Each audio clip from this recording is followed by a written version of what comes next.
আমার ইউটিউবের সকল ভাই এবং বোনদের আসসালামু আলাইকুম। সবাই কেমন আছেন?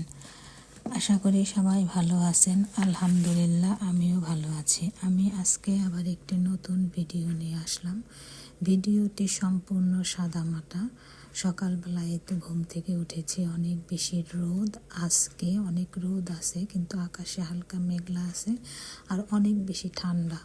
এজন্য জানলা টালনা সব লাগানো, রান্না করার সময় আবার খুলে দেব, এখন আর লাগিয়ে রাখলাম। ফ্রিজ থেকে সব কিছু বের করলাম, যা যা রান্না করব। আজকে একটা নিউজ দেখলাম, নিউজটা দেখার পরে অনেক বেশি মন খারাপ ছিল। কালকে দেখেছিলাম, আজকে এটা মাথায় ঘুরপাক করছে। পরে ভাবলাম যে আজকে আমার এই ভিডিওতে এই নিউজের এইটা শেয়ার করব আপনাদের সাথে।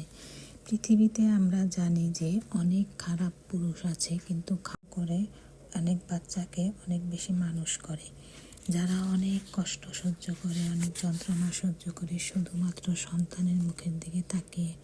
অথচ দেখুন, মা বাবা দুজনে মিলে একটি 24 দিনের বাচ্চার ওপর কী নির্যাতন করেছে। ছোট বাচ্চা, তার মা ছোট বাচ্চার সবগুলো আঙুল কেটে দিয়েছে। শুধু তাই নয়, সেই কুচি কুচি আঙুলগুলো কাটার পরে তারপরে তার ছোট কুচি কুচি পায়ের মধ্যে তার বাবা সিগারেটের আগুন দিয়ে তাপ দিয়েছে। সেটা করার পর সেই বাচ্চাটাকে আবার পুকুরে ছুঁড়ে ফেলে দিয়েছে।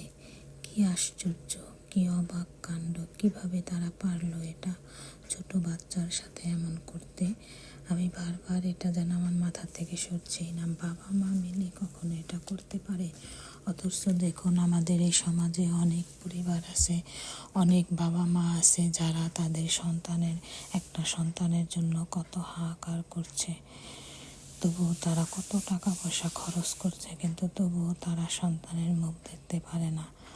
তাদের কাছে তারা বোঝে যে সন্তানের কী মূল্য। অথচ এরা নরপিশাচ দুটো, এদের আল্লাহ সন্তান দিয়েছে, আর তারা সন্তানটাকে কিভাবে পশুর মতো হত্যা করেছে। আল্লাহ, আপনি এদের বিচার করিয়েন। সবাইকে অসংখ্য ধন্যবাদ আমার ভিডিও দেখার জন্য।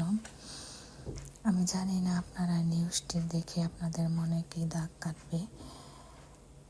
কষ্ট করে আমার ভিডিও দেখার জন্য অসংখ্য ধন্যবাদ। আমি আশা করি আমার ভিডিও দেখে কমেন্ট করবেন, লাইক করবেন, আমার পাশে থাকবেন। সবাইকে আবারও আসসালামু আলাইকুম।